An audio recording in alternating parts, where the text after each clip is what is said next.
Good afternoon. We'll just give it another couple minutes to see if anybody else joins, and then we'll get started.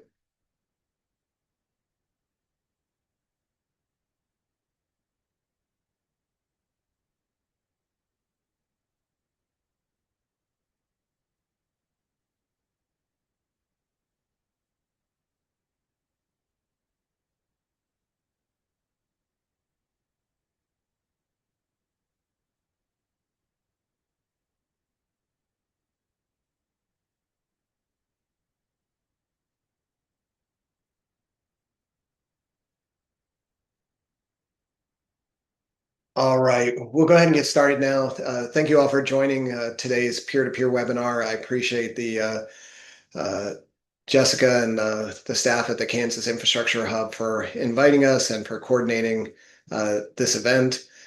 Today we're going to talk about one of our favorite topics, benefit cost analysis, BCAs. But I think we've all started to realize what a critical topic they are and how important they are for securing uh, necessary funding for the state of Kansas.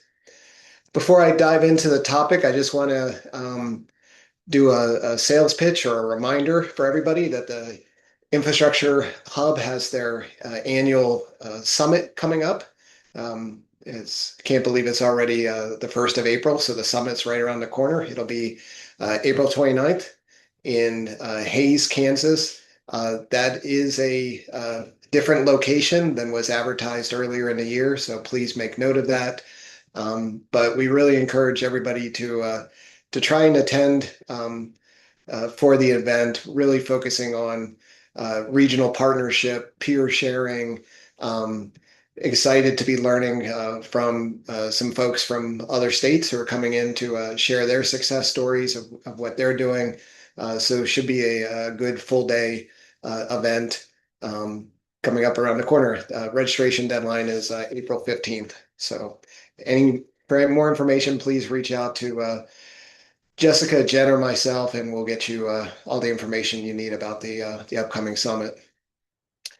So just really quickly about who we are, Witt O'Brien's. We are a full lifecycle grants management consulting firm, been in existence for about 30 years, dating back to the Exxon Valdez crisis.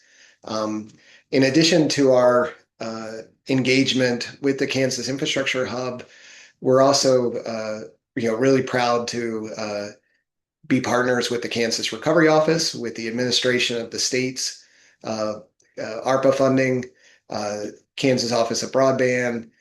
We are engaged with the Kansas Department of Commerce on post-award grants management of their economic development portfolio, which coincidentally has a lot of infrastructure projects that have been accomplished with ARPA dollars. So we would like to share some links to those project profiles so you can learn more about that. Also supporting KDADS, OITS, and a bunch of other state agencies on post-award grants management. So really proud of our partnership with the state of Kansas over the last 5 to 6 years. I am Matt Hansen. I'm a managing director at Witt O'Brien's, based here in Kansas. I'm located in Johnson County and Shawnee. I'm a grant professional certified, as well as a certified grants management specialist, and have been doing federal grants for over 32 years at this point. I am a recovering federal employee, started my career with the Department of Justice, um, then worked for the state of Arizona as the statewide grant administrator before joining Witt O'Brien's about 5 years ago. So now jumping into the topic. Today we're hoping that participants will understand how implementing enterprise-wide data management practices create stronger BCAs. This webinar is meant to help demystify the benefit cost analysis process and how to use it more effectively to strengthen federal infrastructure grant applications. Also, spend a little time learning how BCAs are evaluated by federal reviewers, how to clearly communicate project benefits and trade-offs, how to avoid common pitfalls that can undermine otherwise strong proposals, how implementing enterprise-wide data management practices creates stronger BCAs and supports long-term grant planning. Before I jump into it, BCAs used to be a relatively niche activity that only a handful of grant programs required. We are seeing them become more and more prevalent across the grants landscape, especially with this administration. And I'll talk about it, in a couple different slides. But the Trump administration and Office of Management and Budget Director Vogt really believe in the concept of return on investment from an economic development perspective. So for years with grants, we have been, measuring outcomes, measuring widgets, and not really, having to show the economic value, the financial value of the grant back to the federal government. This administration feels very differently. The example I often use is the weight loss drugs. The weight loss drugs, the GLP-1 drugs, were created. The research was funded through federal grants. This administration literally believes that the federal government should have a piece of the action of the billions of dollars that the pharmaceutical companies have made off of the weight loss drugs. That is how directly they see the correlation. There's a new grant program out right now with the Rural Health Transformation Program, and they view that program as, not just stabilizing hospitals, not just stabilizing rural healthcare, but what is the payback going to be to the federal government? How many individuals are going to, be able to be taken off of Medicaid, Medicare, social safety net programs? What is that direct return on investment to the federal government? So it's a different world we're living in right now, with BCAs really being the centerpiece of that.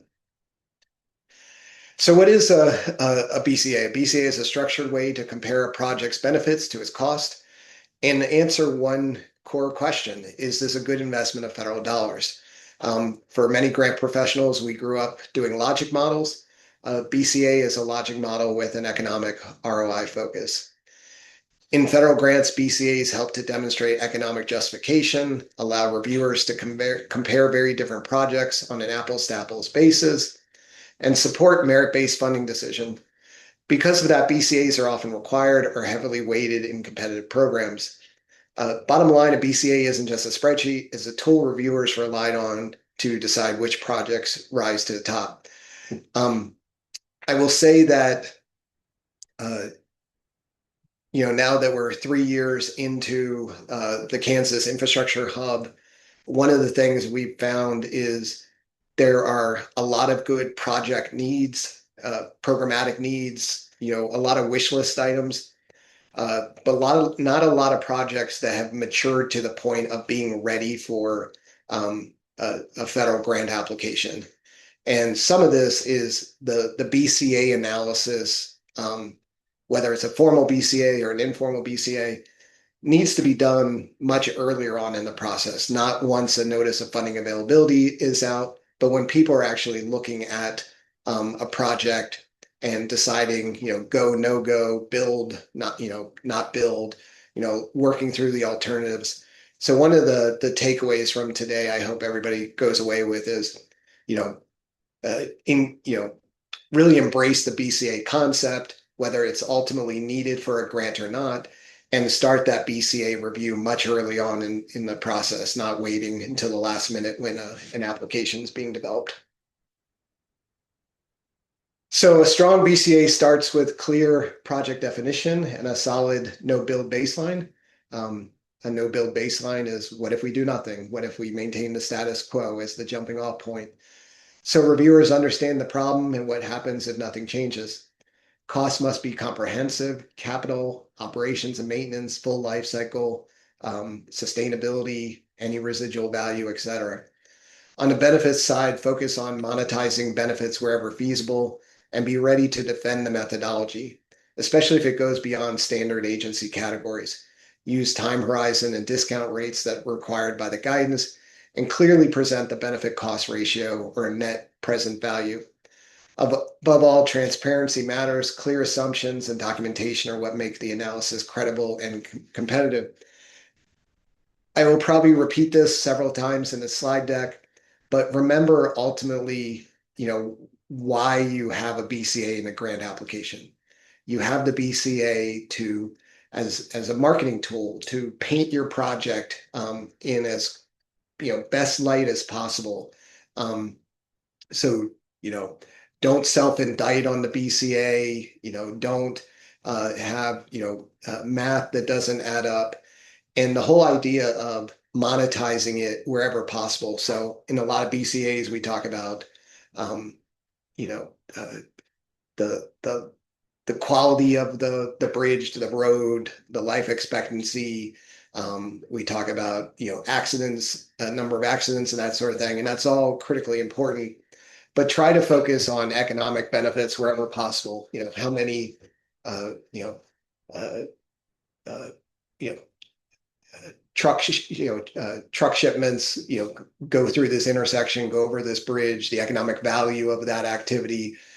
Really try to tie it back to an ROI and economic perspective whenever possible.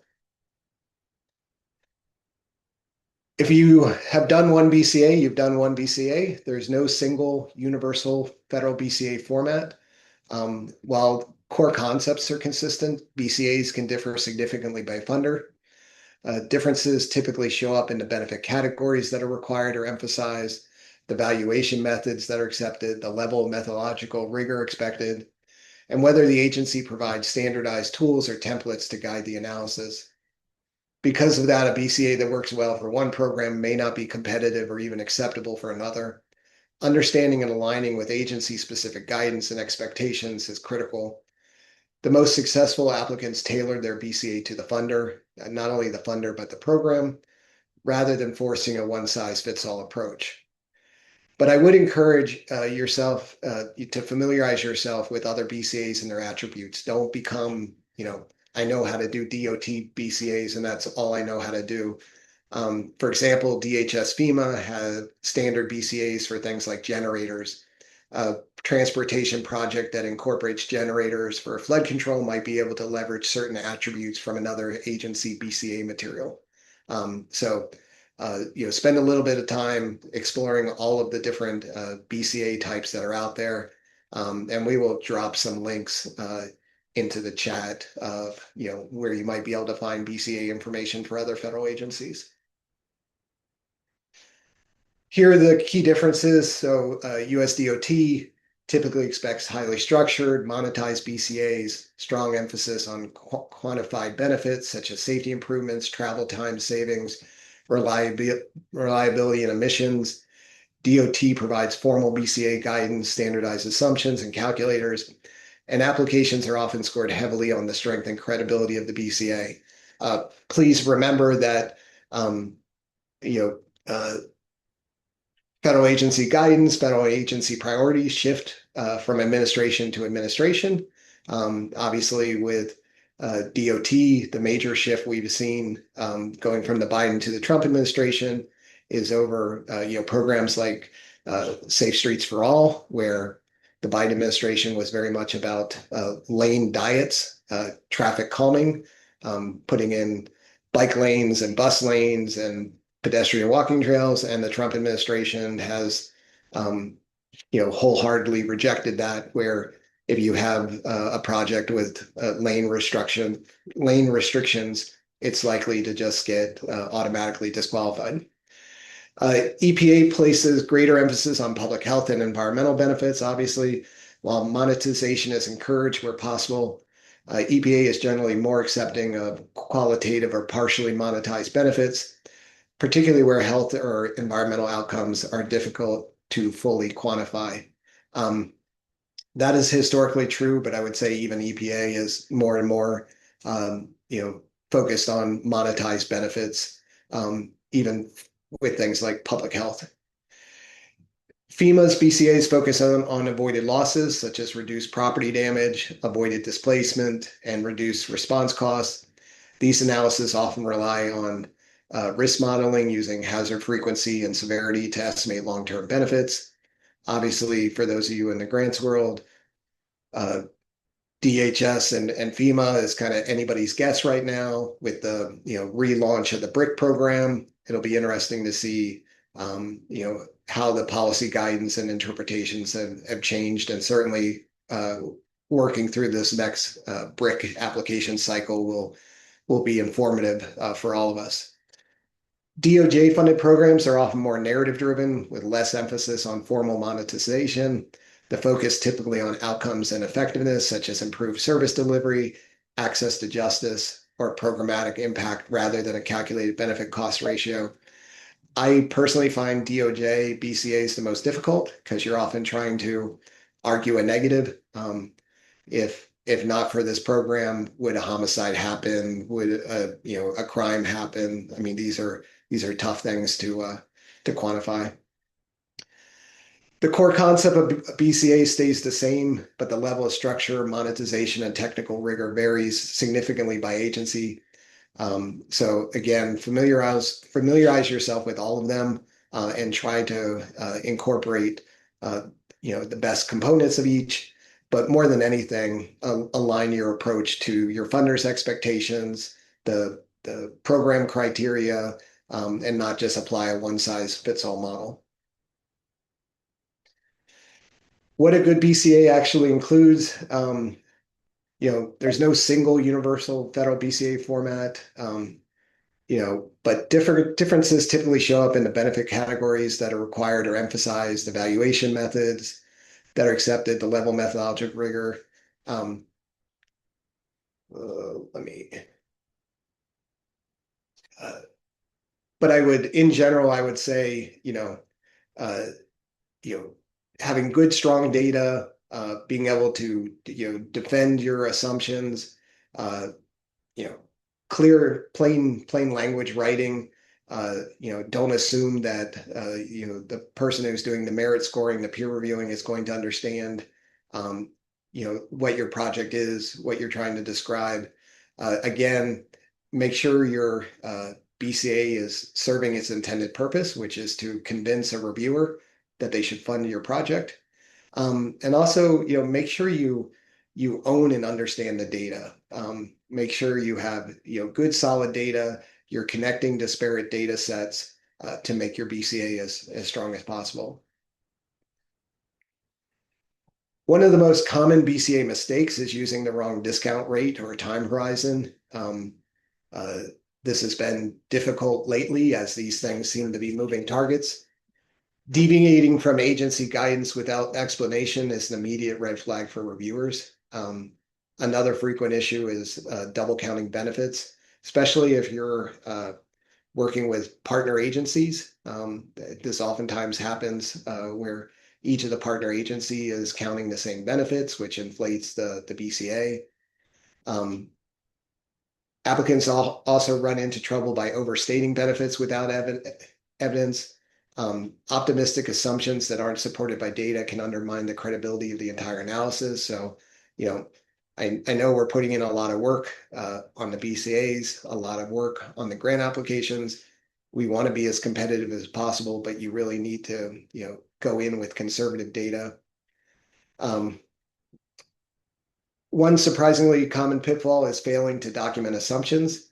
Reviewers need to understand not just the results, but how you got there. So wherever possible, include your math, include, how you got from point A to point B.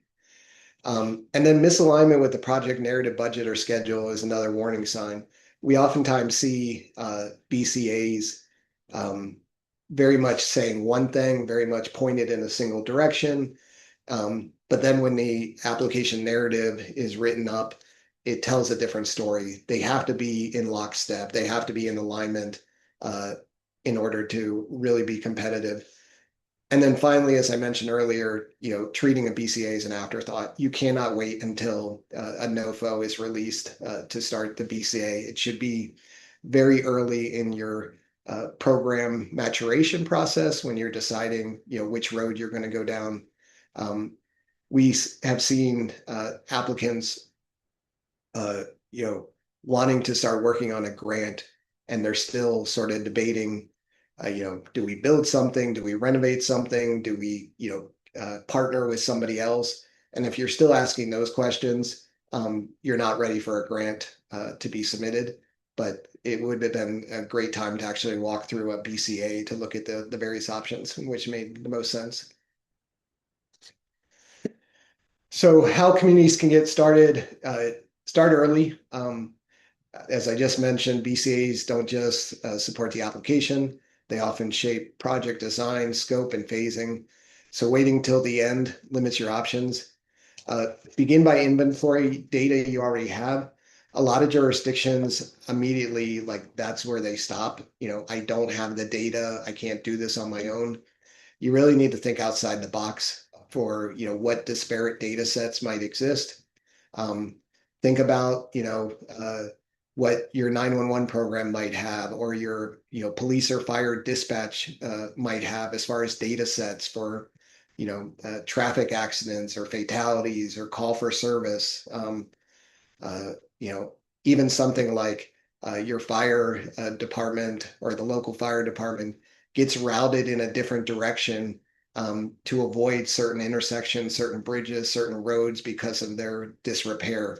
So think about what other data sets might be out there. Maybe you own them. Maybe it's a partner agency that you can coordinate with. But if you don't know what data you have, you really can't even start the process. There are also, strong free resources available.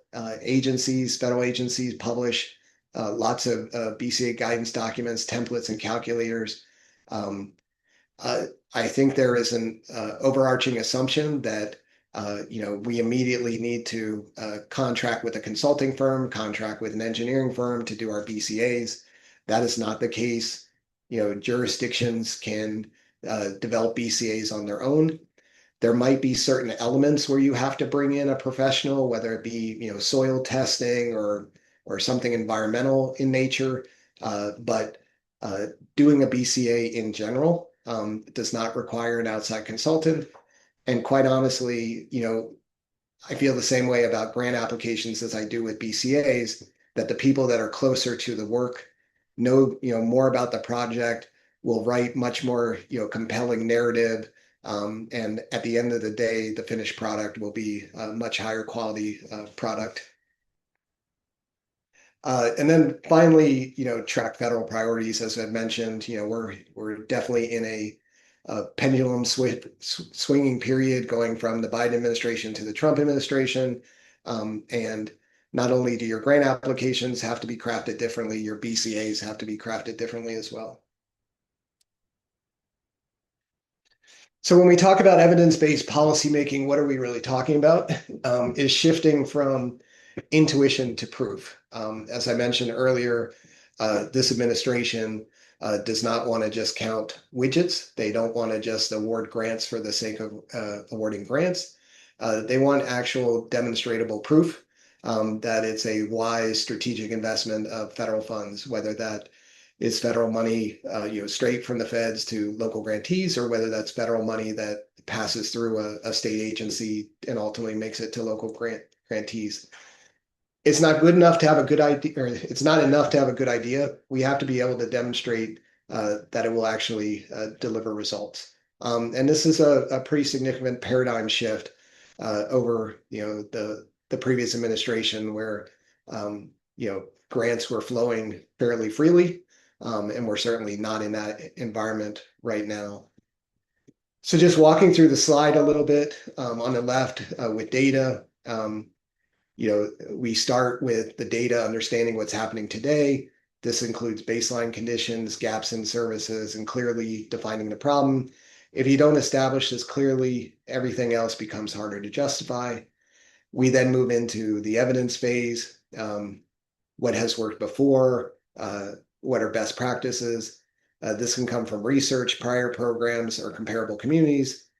This is where you build credibility, showing your approach isn't theoretical, it's informed, that you've actually done your due diligence. And then finally, outcomes, what will actually change as a result of this investment. This is where federal reviewers are really focused today. What are the measurable results? Not just activity, but impact and return on investment, as mentioned. So the shift here is simple but important. This isn't about proposing ideas, it's about proving impact. And that shift is fundamentally changing how grants are evaluated. Uh, Again, for those of you who've been in grants for a while, this should look and feel very much like a logic model. And that's exactly, what a BCA is, mostly for capital type projects. This shift towards evidence-based policymaking is directly shaping how federal funding decisions are made. It's one of the biggest reasons we're seeing stronger emphasis on things like BCA and performance metrics. And we are expecting nothing but more and more programs to incorporate BCAs and to incorporate more performance metrics. For those of you that have done any work around the Rural Health Transformation Program, that program right in the NOFO spells out, these are the specific performance metrics that every project is going to have to report on. So it's a very clear in your face that this is how the federal government is going to measure success. Uh, Funding tied to outcomes, historically demonstrating need was often enough. Today, that's just the starting point. Funders want to know what outcomes you'll deliver. Uh, Stronger scoring and competitiveness. Many programs now explicitly score based on evidence, evaluation plans, measurable impact. So it's not just conceptual, it directly affects how applications are ranked. And I would add that not only are applications at all the federal agencies going through merit review or peer review or whatever you want to call it, they're now going through additional layers of political review. NOFOs are not going out the door without several layers of political review. Grant award decision memos are not being approved without several layers of political review. NOAA's notices of award are not being issued without political sign off. So the bar that we all have to get over has gotten increasingly higher. So we really need to up our game with our BCAs, our approaches, our grant applications. Why it matters, reduces risk for agencies. Uh, this administration is very much focused on waste, fraud, and abuse. They're very much focused on projects that might be an embarrassment to the administration. So again, they see this sort of methodical approach as a hedge on reducing those risks. All of this is driving tools like BCAs. You know, again, how you translate your outcomes into quantifiable return on investment. At the end of the day, we all want to be the grantee of choice. We want funders to think of us in the highest regard. So putting together quality BCAs, trying to put together quality applications, and minimizing our risk profile as much as possible is critical. There's actually discussion at the federal level right now about assigning the equivalent of a FICA score to grantees. Not just a sort of a risk position, but actually, is this grantee a good investment or a bad investment based on previous performance, previous projects? So just wrapping up this slide, at the end of the day, projects don't compete on need alone anymore. They compete on their ability to demonstrate clear, credible, and measurable impact. Um, the competitive landscape is incredibly difficult right now, and Kansas being a rural state with 105 counties, 600 plus non-entitlement units of local government, 10 major metros, flyover state, et cetera, et cetera.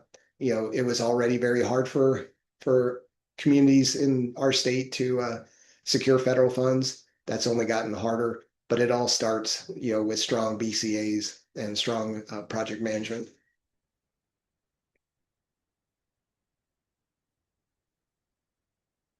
What we're consistently seeing is that BCA quality is not just about technical capability, it's about your organizational capability as well. And we can say the same thing about grant applications. We can say the same thing about post-award grants management. They internal controls, having policies and procedures. These are all areas where your organization is exposed, and they're looking past the document in front of them to make assumptions about your organization as a whole, how you would manage the federal funding, what the strength of your organization is, what the risk profile, et cetera. On the left here, you'll see attributes of high-performing organizations that generally produce strong BCAs. Um, they have consistent data. They're not reconciling conflicting numbers at the last minute. There's coordination amongst departments, finance, operations, leadership are all aligned. Importantly, there's clear ownership. Someone is accountable for the assumptions and methodology. These organizations are all also already tracking performance, so they're not building metrics from scratch. Hopefully, those four items resonate with you all, whether we're talking about BCAs, whether we're talking about grants management. I mean, these are attributes of strong organizations. Weak BCAs, uh, structural challenges, data is siloed, departments aren't aligned, ownership is unclear. Most importantly, projects are being developed reactively, often in response to a funding opportunity rather than as part of a clear strategy.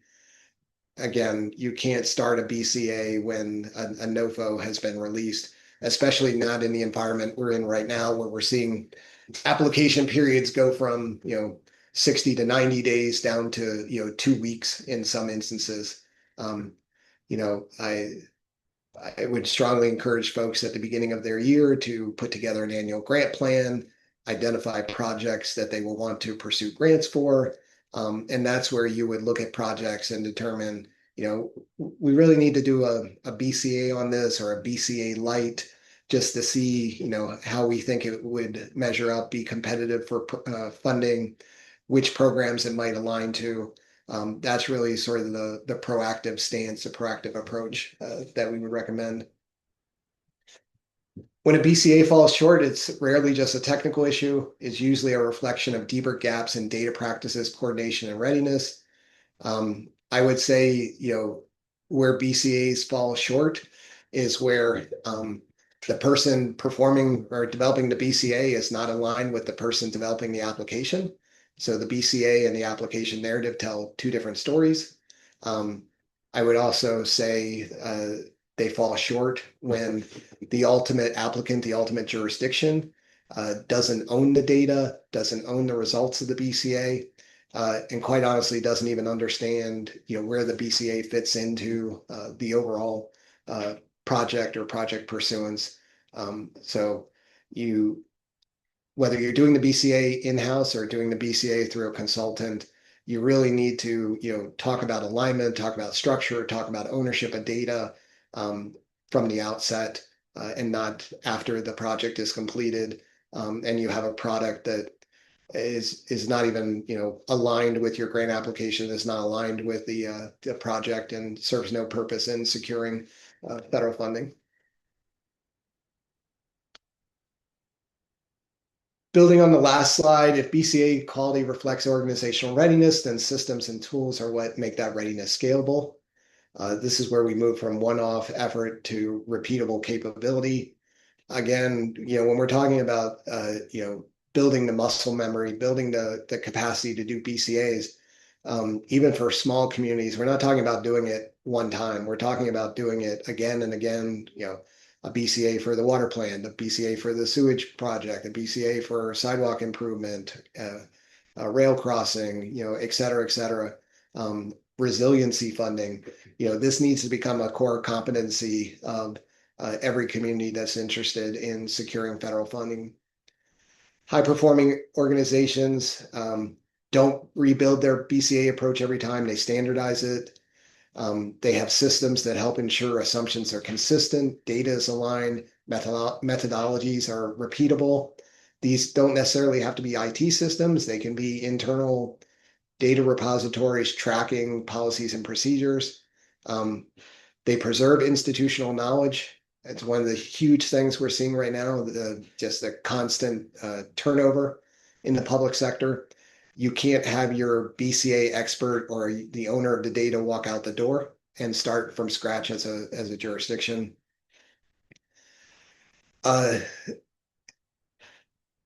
If you have these baseline competencies, these core data assumptions, it allows your teams to move faster without sacrificing rigor. And this is critical when working with small application windows like I said, previously 60 to 90 days, now down to 2 weeks in some instances. What we're seeing in practice, uh, from strong BCAs, they're conservative, they're aligned across stakeholders, fully transparent. There's clear documentation, assumptions can be defended if questioned, and the process is repeatable. Uh, Weak BCAs often show the opposite: inflated assumptions, inconsistent data, limited documentation, partial data sets is a big one. And those issues create risks not just during application review, but during audit and implementation as well. Again, the goal here is not to build a perfect model. It's to build something that's credible, consistent, and defensible every time. And that only happens when you have the right systems and tools in place. Unfortunately, a lot of communities see conducting BCAs is cost prohibitive. I have to go out and contract with somebody. It's going to be, 50, 60, $70,000 to perform the BCA. We don't have that local budget. And what we're trying to do is trying to tell you that, uh, you can do a lot of a BCA, if not all of the BCA on your own, and only contract out for, technical components when you need them. But that's only if you develop these internal practices and put uh, have the data, put the rigor in place, so you can produce a quality, reputable BCA. As we're wrapping up, I want to bring this back to the bigger picture. Everything we discuss, evidence, organizational capacity, systems, these aren't separate ideas. They're all part of what it takes to be competitive in today's federal funding environment. And again, that's whether we're talking about BCAs, grant applications, post-award grants management, et cetera.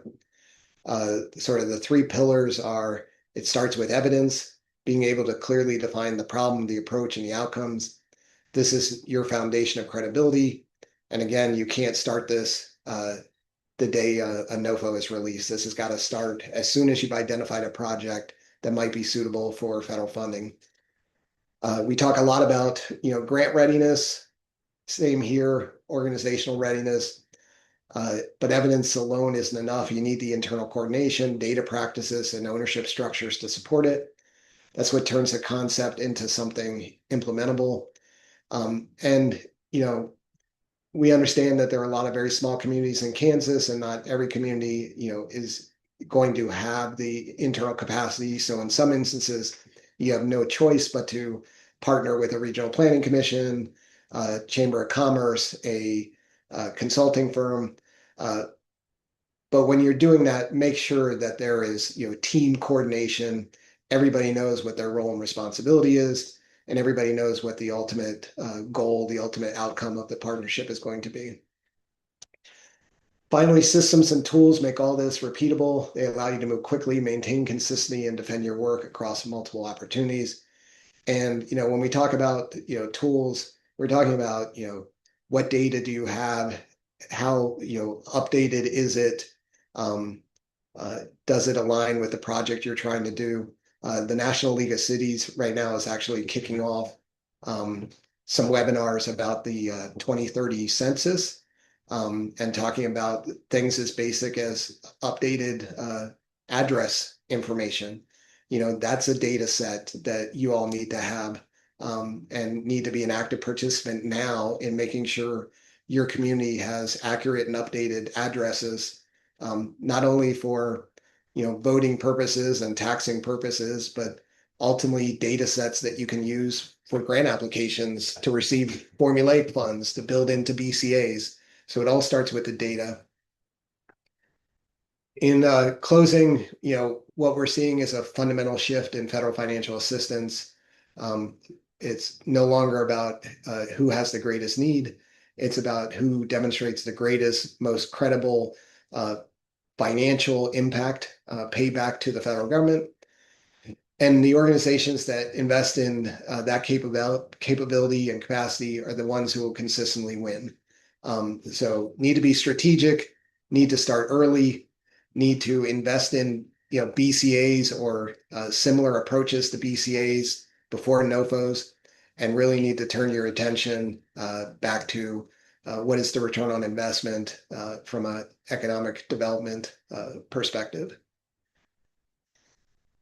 And with that, I will do one more reminder about the summit coming up April 29th. And if you have any questions, again, please reach out. And then open up for any Q&A there might be. Jen, if there's anything in the chat. Thank you, Matt. No, the question in the chat was around the recording and the slides, both of which will be posted on the Hub's website in the next couple of days. Um, I've dropped links in the chat box with additional information from each of those federal agency websites, USDOT, FEMA, etc. So there's some good links in the chat. You may want to check out if you haven't seen them, some information on evidence-based policymaking. Um, let's see. And then I posted that link to our recent article on BCAs in the chat as well. And I don't know if you have anything, Matt, to share on this, but we just chatted with CDBG folks the other day, and he kind of, I know a lot of folks on the call have also engaged or have spent some time going after CDBG funding, and the primary, frame of reference for eligibility is that census data and the LMI factor. And uh, we heard from CDBG yesterday, and they said, one of the biggest challenges across the state is that consistently the rural communities census data is lacking. It's inconsistently measured, and you mentioned the census updates. It's just really important. It's causing communities to have to go and do the surveys, and they end up finding out that they are eligible, but it took all of this legwork that maybe could have been done or could have been started before they went to go apply. No, 100%. So the National League of Cities Congressional City Conference that was just held in DC, they spent a whole session on encouraging cities, encouraging communities to get actively involved in the planning activities for the 2030 census. And that is uh, uh, sample counts. So they've identified communities across the country where they're going to do sort of pilots to make sure that the counting methodologies work, that they're actually able to engage households correctly, that sort of thing. But the big activity that's kicking off right now is this review of the underlying addressing, and you know communities in Kansas, certain communities in Kansas have are growing at an incredibly rapid pace, where whole neighborhoods, whole subdivisions didn't exist 18 months ago. So making sure that all of that addressing is current and up to date is going to be critical. And communities in we've seen this historically is uh, communities are reactive to the census numbers once they come out, and they, to your point, they spend lots of time and money doing their own counts, trying to um, uh, combat the numbers. And we're in a position right now where a little bit of a proactive work before the count even takes place will be incredibly beneficial to the communities, not only from having those data sets for BCAs and grant applications, but also for formulaic and other funding that just automatically flows based on population count. So census data, as folks on this call know, that's one of our primary data sets when we're developing grant applications. We tap into census data for all kinds of reasons. So critical to get it right. Thank you. I don't see any other questions in the chat. So if that's the case, we'll go ahead and wrap up. But if you have additional questions that come to mind after the webinar, please reach out to the hub or your technical assistance provider, or Matt or I, and we'd be happy to kind of follow up. And if you have issues with the links or anything like that, or would like more information, please don't hesitate to reach out. Appreciate everybody. Thanks for joining. Again, thanks Jessica and the hub for putting this on. Thank you guys. Thanks, Appreciate it. everyone.